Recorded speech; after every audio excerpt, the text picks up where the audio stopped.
कॅन्सरचं निश्चित निदान हे बायोप्सीमधून होतं.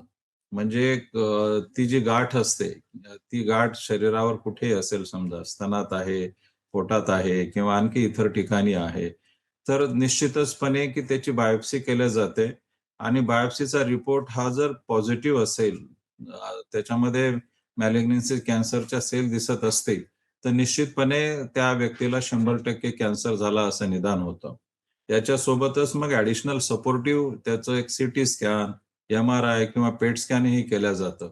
आणि तो जो आजार जो आहे, त्या ज्या पेशी आहेत तर त्या इतरत्र सुद्धा आढळून येत असतील. शेजारच्या अवयवामध्ये त्या पसरलेल्या असतील. त्याला आम्ही मेटास्टॅसिस असं म्हणतात. तो ज्या प्रमाणामध्ये इतर अवयवामध्ये पसरलेला असतो, तर त्याच्यावरून मग त्याची स्टेजिंग केल्या जाते आणि मग त्याप्रकारे हे सगळी ट्रीटमेंट दिल्या जाते.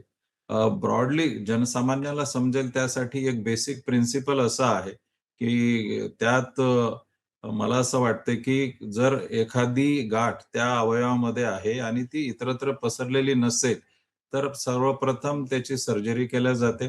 समजा ती जर दुसरीकडे पसरलेली असेल, तर अशा वेळेस मग थेरपी किंवा रेडिएशन दिल्या जाते आणि ती देऊन मग नंतर समजा 3 सायकल दिल्या असतील किंवा मग त्याच्यानंतर पुन्हा एकदा त्या सगळ्या याचं इव्हॅल्युएशन होतं स्टेटसचं आणि ती जर नियंत्रणात आली असेल सर्जरीच्या, तर मग ते पुन्हा सर्जरीकडे वळता येते.